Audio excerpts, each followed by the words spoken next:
안녕하세요. 지피지기 상담소 김연옥입니다. 여러분, 오늘은 여러분과 함께 자기애성 성격, 자기애성이다라는 말 여러분 들어보셨죠? 이 자기애성 성격에 대해서 이야기를 할 거예요.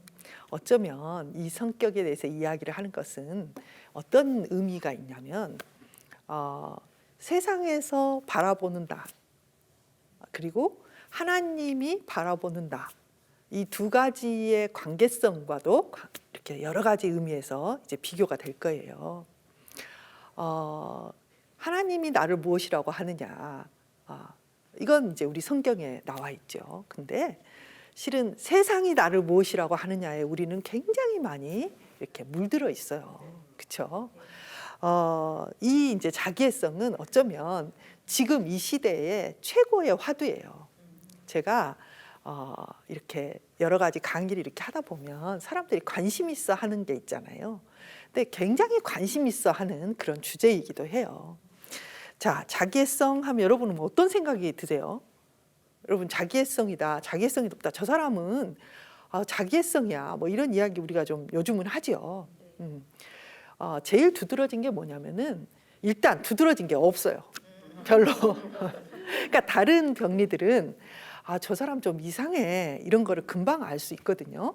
저 사람은 되게 화를 잘 내, 금방 알 수 있잖아요. 저 사람 너무 의심이 많아, 알 수 있죠. 근데 이제 자기애성들은 어떠냐면 잘 몰라요. 이렇게 잘 보이지가 않아. 그런데 이 사람들이 보는 사람들을 바라보는 방식은 이렇게 그렇지 않은 사람들과 많은 차이가 있어요. 실은 이 성격을 이해할 때 우리가 뭘 알아봐야 되냐면 우리 안에 있는 우리의 가치관도 다 점검을 할 필요가 있거든요. 이 자기애성의 성격의 가장 뚜렷한 특징이 뭐냐면 자기중심성이에요. 자기중심성. 이게 인간이 발달을 할 때 아기로 태어나잖아요. 아기로 태어나서 성숙한 어른이 돼 가기까지의 과정을 여러 가지로 표현을 할 수 있겠지만 이렇게도 표현할 수 있어요. 뭐냐면 어린 아이들은요, 타인에게 관심이 없어요. 타인에게 오직 내 입과 나에게 관심이 있어요. 여러분 얘를 낳아 보셨는지 모르겠는데, 이제 얘를 낳고 나서 얘를 낳는 과정이 너무 힘들잖아요. 그런데 얘를 낳고 나서 얘가 조금 있으면 엄마가 힘들든지 말든지 막 울어요. 어떤 아이도 어머니께서 오늘 날 낳으시느라고 고생했으니 좀 오늘 쉬셔야지, 이런 애 본 적 없잖아요. 아이는 남 생각할 게 없어요. 다 자기에게 초점이 맞춰져 있어요. 그냥 내가 배가 고프면 막 울고, 내가 좋으면 웃고, 뭐 엄마가 지금 힘든지 어떤지 몰라요. 그냥 자기 배 고프면 울고 밥 달라, 짜증 부리면 짜증 내고 울고 그런단 말이에요. 오직 자기에게만 초점화돼 있고 다른 건 생각할 수 없어요. 이게 애기죠. 그러면 이제 이해하기가 쉬울 거예요. 자기애성을 아주 정확하게 표현을 하자면 발달의 과정에서, 이제 발달이 그거거든요. 나만 알고 나만 생각하고 내 생각이 최고야, 내 생각밖에 못하던 아이가 조금 이렇게 좀 잘하잖아요. 그러면 맛있는 게 있으면 엄마도 하나 먹어봐, 이런 애가 돼요. 그죠? 애기 때는 그걸 못하잖아요.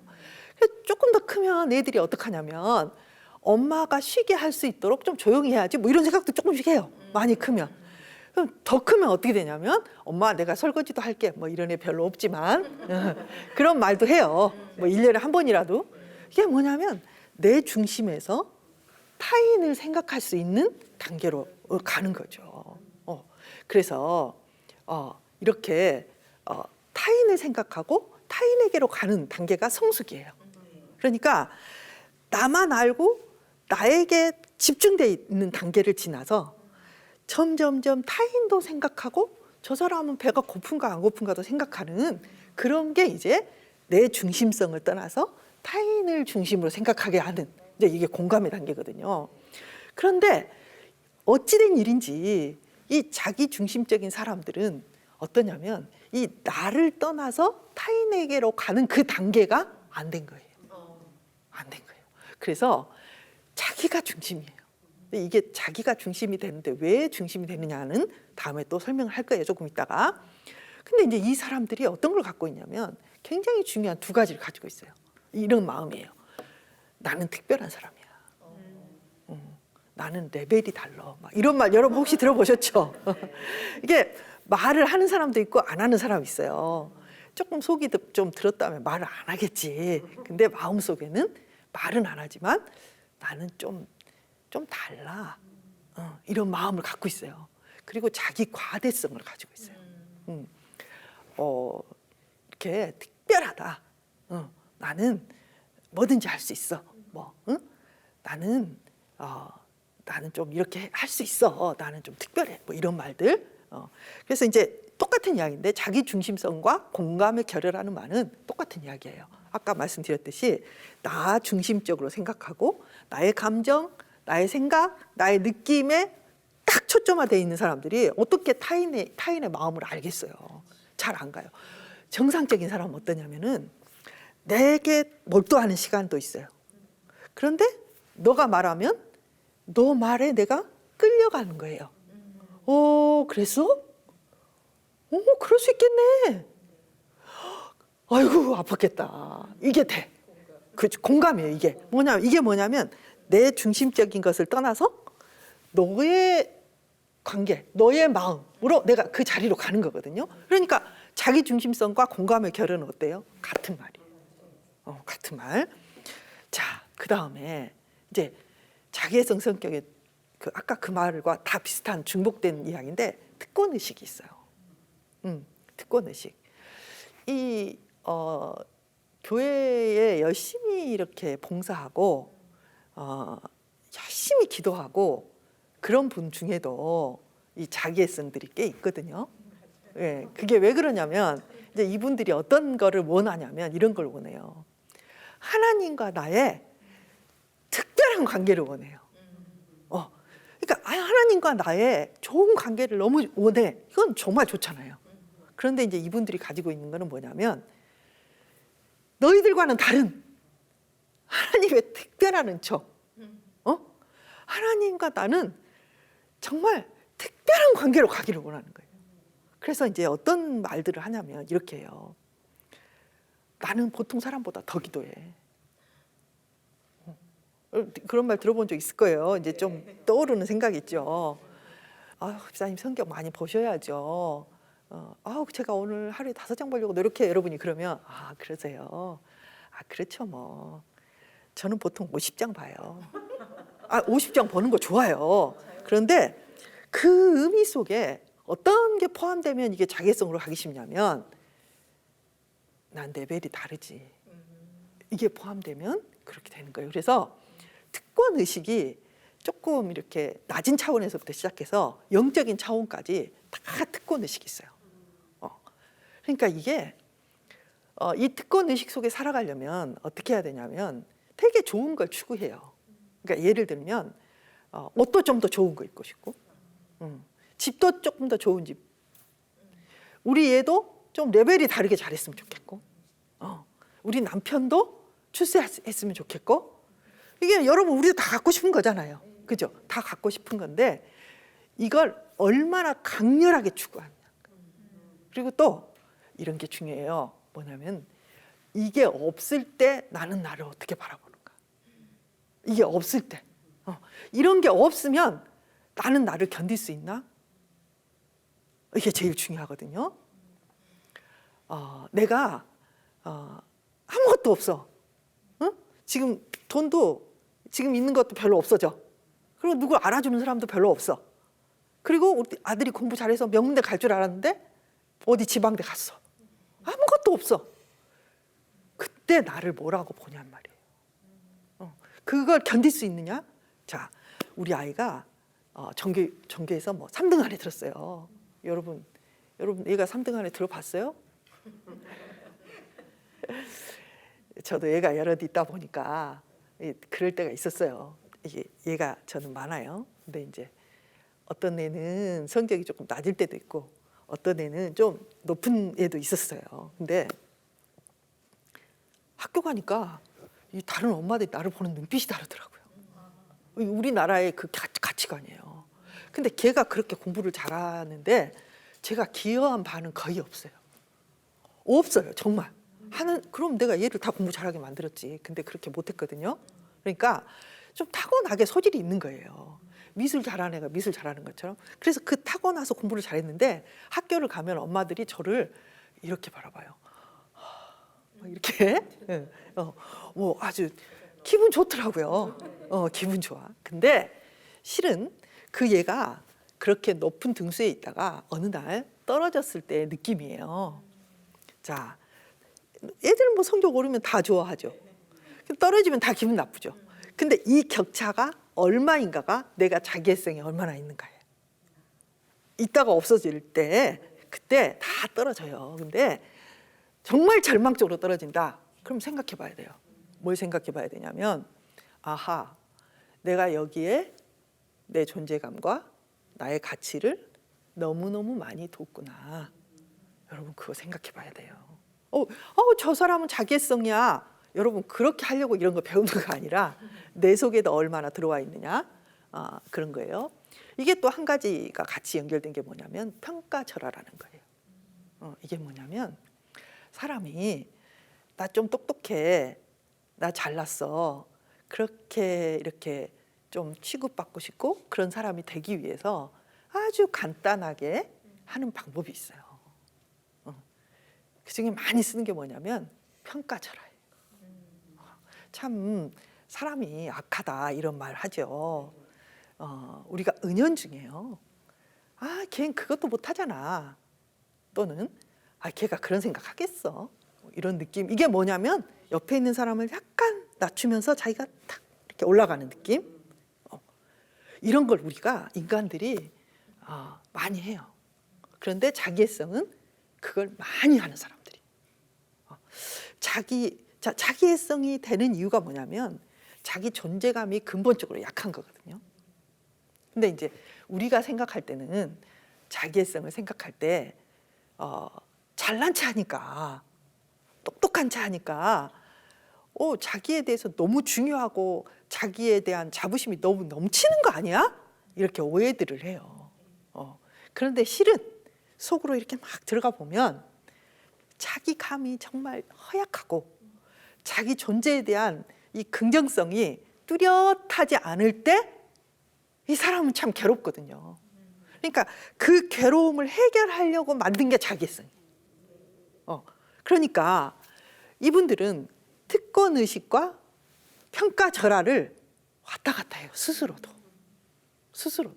그러니까 어느 순간은 내가 정말 잘나고 똑똑하고 어머 내가 이 정도야 이렇게 했다가 조금 뭔가 타격이 오면 거지 같아 이렇게 내려가는 거예요. 그러니까 뭐냐면 시소죠. 올라갔다 내려갔다. 과대성과 공허함이 왔다 갔다 해요. 우리는 이 땅을 사는 동안에 그럴 수밖에 없어요. 여러분 조금 집안에 좋은 일 좀 생기고 잘 되는 것 같으면 막 우리 기분 좋잖아요. 근데 또 무슨 이렇게 또 뭐가 안 되고 실패하고 얘도 좀 이상하고 뭐 그럴 때가 또 있어요. 저도 보니까. 근데 또 이렇게 좀 힘든 일들은 하나가 오는 게 아니라 또 겹쳐서 연타. 이렇게 힘들고 저렇게 힘들고 이게 좀 같이 올 때가 있죠. 그러면 어떻게 되냐면 막 실망이 되는 거예요. 막 내가 밑으로 떨어지는 거예요. 내가 이런 존재밖에 되지 않아? 막 그러면서 막 내려갈 때가 있죠. 다 우리는 내가 잘났어 하고 내가 뭐 가치가 없는 것 같아가 왔다 갔다 하긴 하거든요. 근데 자기애성은 이런 슬럼프와 또 막 괜찮아 이게 커요. 이게 막 왔다 갔다 해요. 그런데 자기만 왔다 갔다 하는 게 아니라 옆에 있는 사람들도 어떤 사람이 좀 잘난 사람 같으면 훅 뛰어요. 그런데 또 어떤 사람이 좀 자기보다 못나고 좀 부족한 것 같잖아요. 그러면은 확 폄하시켜버려요. 근데 이게 심한 사람은 가정 안에서 일어나요. 자기 가정 안에서. 이게 자기가 너무 약한 사람들은 이걸 해야만 자기가 좀 안전해지는 듯한 느낌이 들거든요. 그러니까 아이들도 편해해요.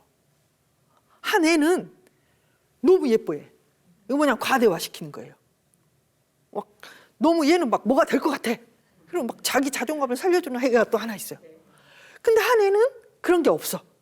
그러면 그 애는 또 막 너는 그것도 못하는 게 하면서 폄하시켜. 그러니까 결국 자기의 존재를 존재롭게 하기 위해서 한 애는 높이고 한 애는 짓밟고 이런 게 집안에서도 생겨요. 그러니까 이렇게 애들을 우리가 그런 거 하잖아요. 편애야 한다. 실은 편애라는 게 이 나의 정신세계, 부모의 정신세계와 굉장히 깊은 연관성을 가지고 있단 말이에요. 이 자괴적인 사람들이 또 뭐를 하냐면 여러분 요즘 뭐 가스라이팅 그런 이야기 많이 들어봤죠. 다른 사람들을 뭐 세뇌시키듯이 이렇게 하는 것들, 이 자괴적인 사람들이 그거 잘해요. 그거 잘해. 그래서 옆에 있으면 뭐라 그럴까 자기도 모르게 그 사람이 말하고 그 사람이 이렇게 하는 대로 이끌려가는 그런 걸 경험하게 돼요. 그런데 예를 들면 이제 자기 아이들도 그렇게 기른단 말이에요. 아이들도. 여러분 이 성격에 문제가 있으면 그 문제가 가장 잘 드러나는 곳이 어디 딴 집이 아니야. 우리 집, 우리 가족에게 문제가 생겨요. 그런데 이제 우리 아들이 있어. 근데 우리 아들이 있는데 우리 아들이 공부도 잘하고 사람들에게 예쁘게 잘 보이고 박수 받는 아이가 됐으면 좋겠어요. 자기애적인 사람들은 이 자기 자식도 자기라고 봐요. 그래서 돋보이는 걸 좋아해. 그래서 이제 돋보였으면 좋겠어. 그래서 아이를 자꾸 돋보이게 유도를 해요. 그러니까 이제 예를 들면 예쁜 옷을 특별하게 예쁜 옷을 입혀. 특별한 악기를 시켜. 특별하게 공부를 잘하게 만들어. 뭐 이런 거를 아주 좋아해요. 그래서 이제 약간 자기애성이 있으면 애들 성공을 잘 시켜요. 그런데 이 아이들이 자기가 원하는 대로 자라주지 않잖아요. 그러면 우리는 이렇게 할 수 있어요. 얘 성적이 떨어졌어. 응? 좀 왜 성적이 떨어졌니? 응? 어떻게 할까? 어떻게 뭐가 부족하니? 뭐 이런 거는 다 할 수 있어. 우리도 다 해야죠. 얘 성격 떨어졌는데 아무 말도 안 하고 있을 수는 없잖아요. 그러면 자기애적인 부모들은 어떻게 야단을 치냐면 어떻게 네가 공부를 이렇게 할 수 있어? 엄마가 너한테 지금 얼마나 했는데? 엄마가 너 얼마나 힘든지 알아? 너 지금 이 과외비 하려고 엄마가 지금 알바하는 거 알지? 무슨 말이냐면은 굉장히 이 성적이 떨어지는 거는 엄마를 괴롭게 하고 엄마에게 해를 끼치고 이건 정말 짓지 않아야 될 죄를 지었다. 이런 느낌이 들도록 해요. 그리고 얘 앞에서는 먹지도 않아. 어떻게 하면 좋아요? 네. 그래서 애들로 하여금 아니 얘들은 성적이 오를 수도 있고 떨어질 수도 있는 자유가 있는 애들이에요, 여러분. 그런데 이 집 애는 자유가 없어요. 떨어지면 뭐야? 배반자야. 떨어지면 불효자야. 떨어지면 큰 죄를 짓는 거야. 너무 힘들겠죠. 네. 성적뿐만 아니라 뭐가 잘못됐으면 부모는 그거를 지적을 해야 돼요. 얘 잘못됐어. 그리 가면 안 돼. 이렇게 하면 안 돼. 당연히 해야죠. 그런데 그것을 넘어서서 너 존재에 대해서 공격을 해요. 이 자기애적인 부모가. 여러분 참 힘들겠죠. 네. 그래서 이제 자기애적인 사람들은요, 자기가 약해요. 실은. 근데 그걸 몰라요. 주위에 있는 사람은 아무도 몰라요. 누구만 알아요? 전문가만 알아요. 전문가. 네. 그래서 자기애적인 사람들은 실은 굉장히 내면에 약하기 때문에 누군가가 이런 자기를 살짝 건들잖아요. 너무 화가 나요. 너무 화가 나. 왜 너는 말투가 좀 이런 부분 좀 고쳐야 돼.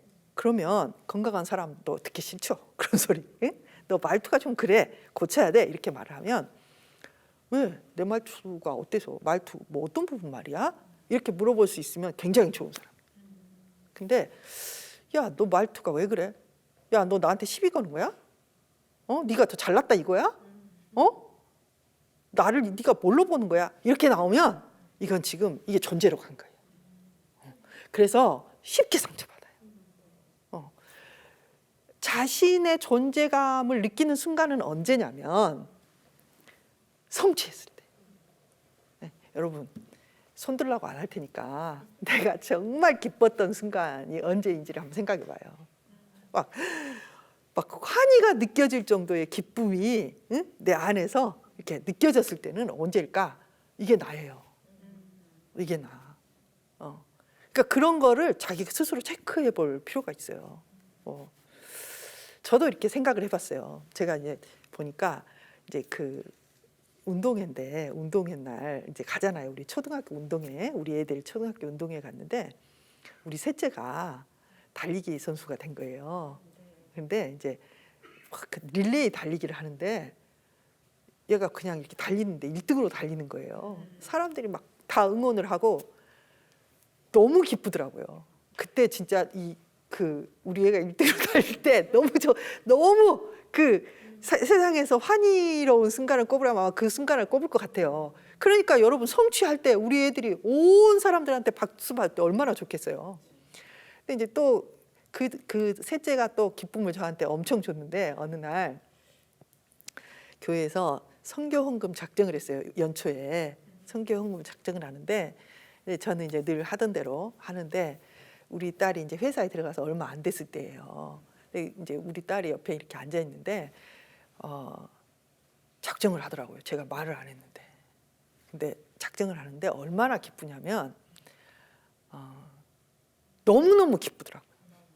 그냥 아마 제 인생에서 가장 기뻤던 순간을 꼽으라면 그 순간이었을 것 같아요. 그러니까 이렇게 하라고 말도 못 하거든요. 여러분 알죠?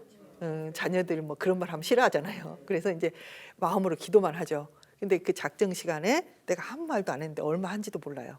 근데 그 카드에 자기가 그 작정을 하고 써냈는데 기쁨 정도가 아니라 내 인생에서 제일 기뻤던 것 같아요.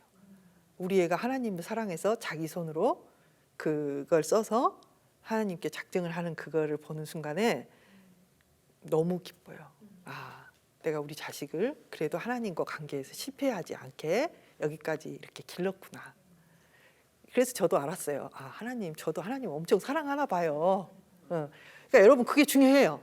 여러분이 어떤 순간에 비난하지 말고 제일 기뻤는가. 그런 거 여러분이 생각해 봐야 돼요. 성취 다 좋죠. 부를 가질 때도 좋아요.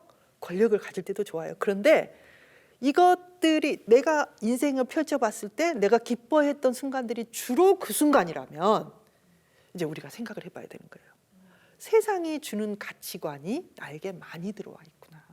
그리고 이게 나에게 어느 정도 영향을 미치고 있는지를 볼 수 있단 말이에요. 그런데 이제 이 자괴적인 사람들의 특징은 뭐냐면 그것들을 너무너무 추구하지만 행복하지 않아요. 가졌으면 행복해야 되잖아요. 행복하지 않아요. 왜?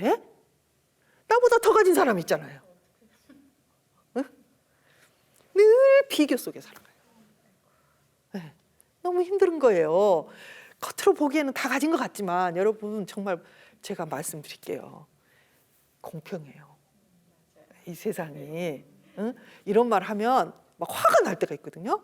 근데 저는 정말 사람들하고 그 마음에 있는 그 내면의 대화들을 들어보잖아요. 그래서 여러분, 저 사람은 잘 사니까 내가 불쌍하게 얘기할 필요가 없어. 그러면 안 돼요.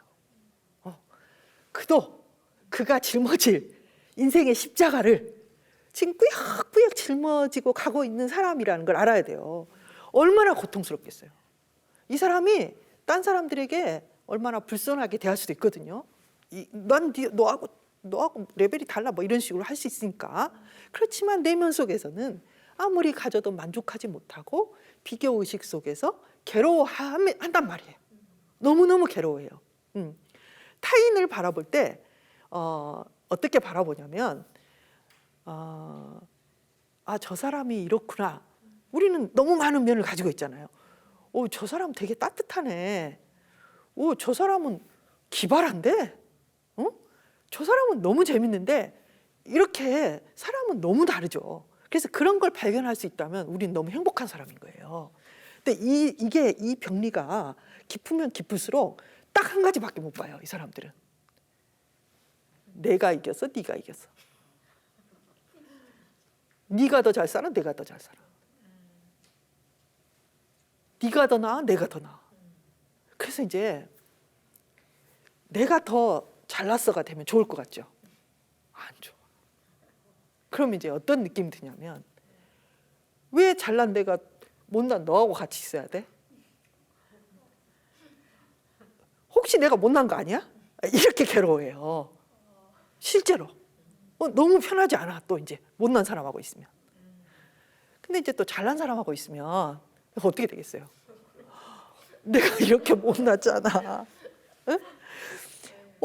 내가 1등감 느껴. 그래서 괴로워요. 정말 삶이 지옥이에요. 그러니까 여러분 함부로 부러워하지도 마시고 그럴 필요가 없어요. 함부로 저 사람은 괜찮은 사람이니까 뭐 내가 사랑을 줄 필요가 없어 이렇게 생각해도 안 돼요. 자, 병리가 좀 낮으면 이제 사람들하고 잘 지내요. 그리고 따뜻하고 뭐 따뜻할 수도 있고 매력적이에요. 매력적이야. 좀 자기애적인 사람들은 여러분 조금 보면 봐도 옆에서 보기에 그런 사람들 있잖아요. 말도 우리는 이렇게 하는데 유식하게 말하고 조금 유식하면 어때요? 이렇게 되고 옷도 이렇게 우리는 그냥 입고 가는데 보면 다 잘 입고 백을 하나 들어도 갖추어서 들고 막 이러면 어때요? 그러면서 좀 잘난 체 안 하면 옆에 있을 때 이렇게 좀 본받고 싶고 그렇잖아요. 그래서 괜찮게 보여요. 그래도 그 사람 안에도 내가 더 잘났지 뭐 이런 게 있어요. 그런데 이제 근데 문제는 뭐냐면 이분들이 이렇게 그래서 제가 하얀 자기애성이란 말을 붙여요. 왜냐하면 하얗고 좋아 보이는데 결정적인 게 뭐냐면 이분들은 되게 옳게 행하고 옳은 것을 지향해요. 거기서 또 특별하게 잘하려는 마음이 있다니까요. 그런데 이제 이분들이 어디서 약간 이렇게 부딪히냐면 무슨 일이 있을 때 자기 의견을 굽히질 않아요. 근데 굽히지 않는 이유는 뭐냐면 자기 스스로는 이렇게 생각하는 거예요. 내 말이 맞으니까. 이렇게 생각해도 내 말이 맞고 저렇게 생각해도 내 말이 맞아. 그러니까 이제 설명을 하고 사람들을 막 설득을 하고 자기 뜻대로 좀 들어주기를 원하는 거예요. 그래서 보면 약간 어떤 느낌이 드냐면 이렇게 교회에서도 또는 사회에서도 저 사람이 잘못이 없어. 그런데 뭔가 내가 기분이 나빠 옆에 있으면. 그러면 내가 기분 나빠하는 내가 또 잘못한 것 같아. 이런 느낌이에요. 자녀라고 한다면 우리 엄마가 나를 위해서 모든 걸 다 하는데 내가 왜 이렇게 짜증이 나지? 이런 느낌. 그러니까 이제 자세히 들어가서 살펴보면 거기에 뭐가 있냐면 내 말이 맞아. 내 말이 맞아. 응? 알겠어? 이게 있어요. 그러니까 여러분 우리는 이런 착각 속에서 있는 게 참 이게 벗어나기가 힘들거든요. 뭐냐면 이렇게 봐도 내가 옳고 저렇게 봐도 내가 옳고 성경을 봐도 내가 옳고 다 옳잖아. 뭐 이런 느낌들을 우리가 가지기 쉬워요. 특히 크리스찬들은. 그러면서 되게 봉사도 열심히 하고 막 헌신도 열심히 하면서 실은 내 속에서는 이 자기애적인 부분을 훨씬 더 공고히 해가는 과정인지도 몰라요. 그래서 조심해야 돼요. 내가 옳지 않을 수도 있어. 다른 측면에서 너의 말이 맞을 수도 있어. 이런 걸 항상 열어놔야 되거든요. 그래서 마음이 가난한 자의 위치에 있어야 되는데 자기애적인 사람들은 여기가 너무 갈 수가 없단 말이에요. 마음이 가난한. 마음이 가난하지 않고 열심히 하는데 내가 오라로 가 있는 그런 경우가 꽤 있어요. 또 자기애적인 사람들 중에 내성적인 자기애가 있어요. 내현적인, 이걸 내현이라고 그러는데 밖으로 드러난 자기애는 병리적인 자기애들이 금방 나타나요. 자기 거 막 우기고 자기만 맞다고 그러고 이제 병리적인 심한 병리적인 사람들은요 금방 드러나요. 제 이기적이야. 그렇지만 아까 말했던 낮은 수준의 하얀 자기애들은 잘 안 드러나요. 근데 그 안 드러나는 사람 중에 이 내연적 자기애적이 있어요. 이 내연적이거나 외연적인 사람들의 다 특징이 뭐냐면 결국 자기 속에 자기에 대한 이 긍정성, 존재에 대한 가치감이 낮은 거예요. 네. 그래서 이 내연적 자기애성들은 뭐라 그럴까, 이렇게 겉으로 보기에 수줍음이 많은 사람들로 보여요. 그런데 실은 그 수줍음이 어디서 왔냐면 자기 존재에 대한 부끄러움에서 와요. 수치심. 아주 부끄러움이 많아. 그리고 가장 이게 이거예요. 남이 나를 뭐라고 하면 어떡하지? 여기에 상처를 너무 많이 받아요. 남이 나를 뭐라고 하면 어떡하지? 예민해요. 그 사람들은 아까 처음에 설명했듯이 무시나 비난에 굉장히 민감하고 강렬한 수치심을 느껴요. 그래서 마음속으로는 이제 내성적으로 보이고 이렇게 탁 액팅을 안 해서 그렇지 속으로는 엄청 분노를 갖고 있어요. 이 심한 자기애를 가진 사람들은 이게 이제 극렬한 자기애적인 사람들이에요. 착취적이고 공격적이에요. 정말 자기애적인 부모나 자기애적인 지도자들은요, 정말 사람들을 세뇌시켜요. 그리고 자기 말을 듣지 않을 때는 아까처럼 죄책감을 심어주고 비난하고 공격해요. 그리고 심한 자기애적인 사람들은 양심이 거의 결여돼 있다고 봐요. 그래서 심한 자기애적인 사람하고 여러분이 아는 뭐 사이코패스가 속해 있는 반사회적인 사람들은 거의 그 끝에서 만나 있어요. 그리고 이 사람들은요 경노를 해요. 여러분 자존심 상했다. 저 사람은 자존심이 강해. 이런 사람들 있죠. 왜냐하면 자존심 건드리면 확 터지는 사람들. 이 사람 자기애적인 사람들 많아요. 자, 여러분 이런 사람들은 어떠냐면 이제 심한 자기애적인 사람들은 피할 수 있으면 절대로 피해야 돼요. 같이 있을수록 너무 사람에게 상처 줘요. 그리고 여러분이 고칠 수도 없어요. 그럼 이 사람들은 왜 그러냐면 제가 처음에 말했던 것처럼 실은 나는 누구인가를 형성해 나가는 그 과정 속에서 나는 누구인가를 형성해 나갈 때 부모가 굉장히 수용적이어야 돼요. 부모는 아이들에게 아이들의 어떤 기분, 욕구 이런 것들을 수용하면서 가르치는 거예요. 얘가 물건을 애들이 먹다가 던졌어. 그러면 가르쳐야죠. 던져도 그래 던질 수 있지 이런 거 아니고 가르쳐야 돼요. 가르쳐야 되는데 아이고 화가 났구나. 근데 이렇게 던지면 안 돼. 안 돼. 그렇게 하면 미운 사람이야. 알겠어? 그러지 말고 엄마 더 주세요. 이렇게 말해야 돼. 이렇게 가르쳐야 돼요. 그런데 만일에 탁 던졌는데 야! 이게 누굴 닮아서 바보 같은 게 응? 나쁜 놈이야 너는. 이렇게 던지면 이렇게 하면 얘 존재에 수치심을 주는 거예요.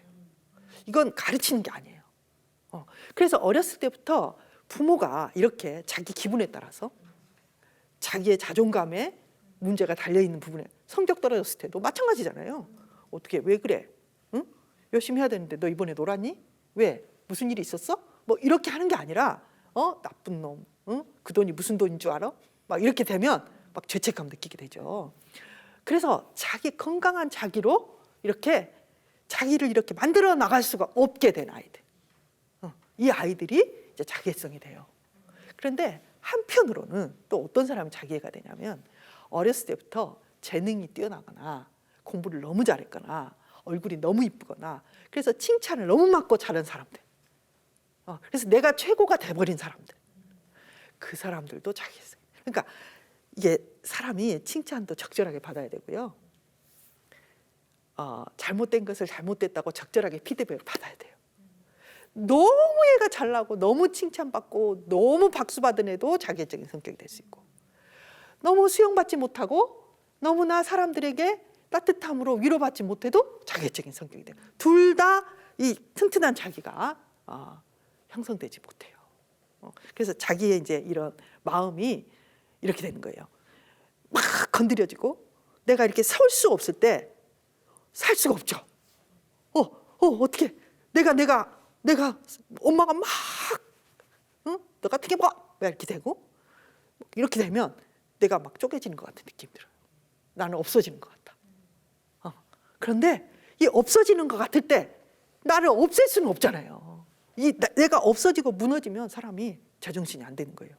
그러면은 막 자기를 흔들 때 이거를 모아야 되잖아. 모아야 되는 게 뭐냐면 난 최고야. 난 절대 파괴될 수 없어. 나는 너희들이 몰라서 그렇지 최고로 잘난 사람이야. 막 이렇게 해가지고 자기를 막 주워 모아. 그래서 만들어진 게 자기애적인 사람. 그러니까 결국은 이게 뭐냐면 살아남기 위해서 살아남기 위해서 자기 마음을 추스린 게 결국은 내가 최고야.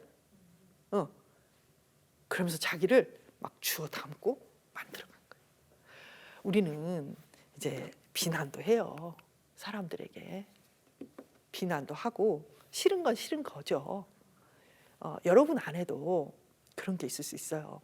난 좀 뭔가 더 성취해야 될 것 같고, 뭔가 이것만 있으면 내가 괜찮은 사람 될 것 같고, 이것만 조금만 더 하면 그래도 사람들 보기에 반반하게 뭐라도 좀 자랑도 좀 할 것 같고, 이런 생각이 우리 안에 우리를 파고들어요.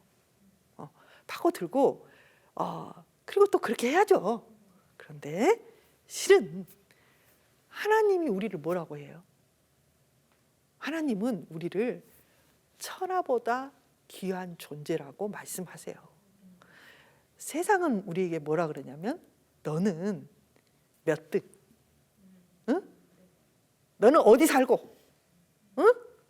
넌 별 볼 일 없잖아. 네가 이렇게 말할 수 있어요. 이 가치관은 세상의 가치관.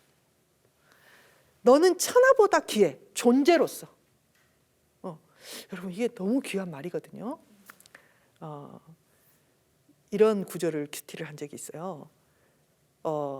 내가 천국에 갔더니 주님이 너는 내가 줄일 때 먹여줬고, 내가 똘 때 내게 입혀줬어.